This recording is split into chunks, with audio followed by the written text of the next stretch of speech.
ընտրական հանձնաժողով ներկայացրիք ձեր փաստաթղթերը, բայց կարծեք թե process-ը մի քիչ երկար տևեց, ինչ որ խնդիր կար։ Չէ, որևէ խնդիր չկա, այնտեղ ուղղակի դասավորության հարց կար, խնդրեցին, որ իրար հետևից դասավորենք, ամեն ինչ նորմալ ընթացքով։ Տեխնացիների ցուցակը քանի անձից է բաղկացած։ Տեխնացուների ցուցակը 87 անձից է կարծեմ բաղկացած, այդպես կարող եմ նշել առաջին տասնյակը։ Ցուցակը բնականաբար գլխավորում է կուսակցության ղեկավարը Հայկ Մարությանը, երրորդ տեղում Նարե Արամյանն է, Երևանի ավականու անդամ, հայտնի հասարակական գործիչ, չորրորդ տեղում կրկին ավականու անդամ Մուշեղ Հակոբյանն է, տեղեկատվական տեխնոլոգիաների մասնագետ, հինգերորդ տեղում Քրիստինա Վարդանյանն է, բժշկական գիտությունների թեկնածու ավականու անդամ, երկրորդ տեղում ես եմ, Հակոբ Կարապետյանը, վեցերորդ տեղում Հովանես Մովսիսյան, տնտեսագետ, 7-րդ տեղում ձեզ քաչ հայտնի Հովսեփ Կուբատյանը, 8-րդ տեղում Գրիգոր Հարությունյան, 9-րդ տեղում ավականու անդամ բժիշկ Արաքսիա Դիլանյանը եւ 10-րդ տեղում խմբակցության փորձագետ Անդրանիկ Գինոսյանը։ Մենք շատ դրական ենք, լավատեսորեն ենք տրամադրված, նախ ուզում եմ ասել, որ այսօր ապրիլի 23-ն է, 8 տարի առաջ մեր հասարակությունը, մեր ժողովուրդը շատ պատմական հաջողության հասավ եւ ընդվզել էր իրեն դուր չեկող չընդունված իշխանության դեմ եւ հաղթանակ տարավ 18 թվականի հեղափոխությունը 8 տարի առաջ այսօրը ցավոք սրտի դրանից հետո այն սկզբունքները, այն արժեքները եւ այն գաղափարները, որոնք դրված էին հեղափոխության հիմքում, քաղաքացիական պայմանագիր կուսակցությունը մսխեց, սխալ ուղղությամբ տարավ եւ աղետներ բերեց երկրի եւ ժողովրդի համար եւ նաեւ բացի դրանից ուրեմն դեմոկրատական արժեքներից, խոսքի ազատության արժեքներից հեռու մնաց եւ մենք կրկին այս պահին կանգնած ենք ավտորիտար կառավարման վտանգի առաջ, որտեղ մեկ անձն է, որոշում եւ արդեն մնացած, չգիտեմ, խորհրդական պարլամենտարիզմը եւ ֆրակցիոնիզմը ձևական բնույթ են կրում։ Մեր կուսակցությունը իրեն մեր ուժը իրեն համարում է հեղափոխության 18 թվականի հեղափոխության ժառանգորդը եւ մենք հենց 21 թվականին հենց այդ խզման պատճառով հիշում եք, որ քաղաքացիական պայմանագիր կուսակցությունը անվստահություն հայտնեց քաղաքապետ Հայկ Մարությանին եւ այս 5 տարիների ընթացքում տեսնում ենք, որ այն նպատակները եւ այն պատճառները, որոնք նրանք դրել էին այդ process-ի հիմքում, կեղծ դուրս եկան եւ քաղաքը այսօր տեսնում ենք կատաստրոֆիկ կառավարման քաոսային վիճակում է, տրանսպորտ, ճանապարհներ, օդի որակ, կանաչապատում եւ այլն։ Եվ մենք գալիս ենք այս մեր սկզբունքներին հավատարիմ մնալու եւ մենք գալիս ենք, գիտեք, որ մեր կուսակցությունը սոցիալ-դեմոկրատական ուղղվածություն է եւ սոցիալական ուղղվածություն ունի, մեր ծրագիրը իհարկե կհրապարակվի օրենքով սահմանված ժամկետներում, ես կարող եմ նշել 7 հիմնական կետերը, որոնք մեր ծրագրում կան, 7 հիմնադրույթները, դրանք են եվրոպականացումը երկրի, Եվրոմիության ինտեգրացիան, on-line խաղերի եւ շահումով խաղերի արգելումը, դեմոգրաֆիայի խթանումը, մասնավորապես մենք առաջարկելու ենք 5 միլիոն դրամ նպաստ յուրաքանչյուր երրորդ երեխայից եւ սկսած յուրաքանչյուր հաջորդ երեխայի համար սոցիալական բնակարանաշինություն,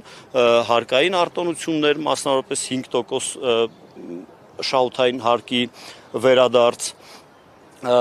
անվճար բուհական կրթություն, կարծեմ թվարկեցի 7-ն էլ, թե ինչ-որ մի բան մնաց։ Բայց որ ուժերի հետ համագործակցությունն եք հնարավոր համարում հետընտրական շրջանում։ Մենք հավատամք ունենք, որ պարլամենտարիզմը ենթադրում է համագործակցություն եւ կոալիցիաներ։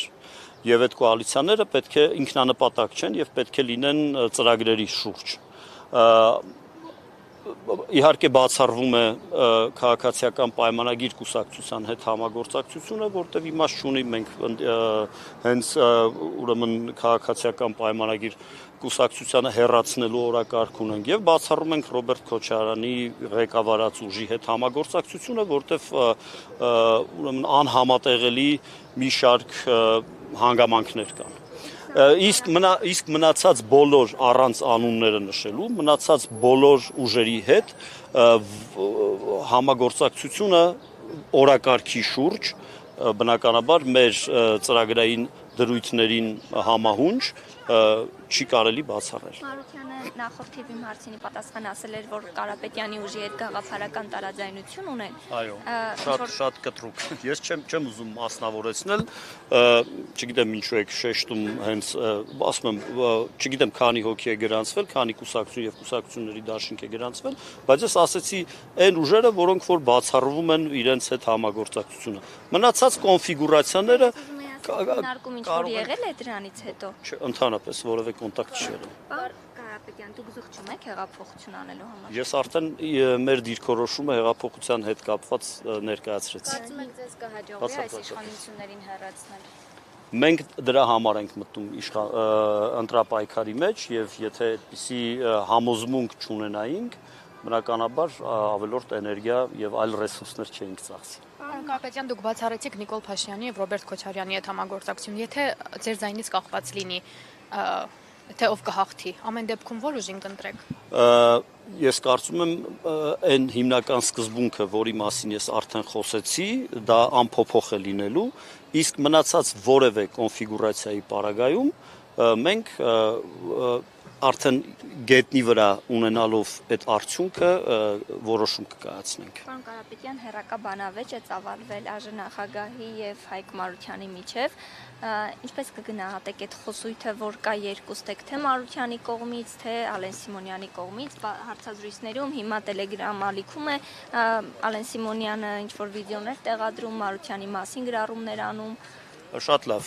երբ Հայկ Մարությանը քննադատում է որևէ գործ չի, կլինի դա Ալեն Սիմոնյանը կամ Նիկոլ Փաշինյանը կամ որևէ այլ իշխանական գործիչ, այդ քննադատությունը բացառապես այն պատճառով է, որ այդ անձը պաշտոն է զբաղեցնում եւ բացառապես վերաբերում է նրա հանրային գործունեությանը, հա, ինչ է ասում պարոն Մարությանը, ասում է չի կարելի քաղաքացու վրա ներողություն եմ խնդրում արտահայտությանս համար թքել, ներողություն չի կարելի դա անել, երկրորդը չի կարելի մսխել հանրային միջոցները այն պարագայում, երբ մենք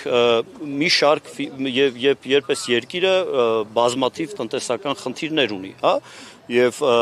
սա է քննադատությունը բացառապես Ալեն Սիմոնյանի անձը այստեղ հետաքրքիր է բացառապես այն պատճառով, որ նա բարձր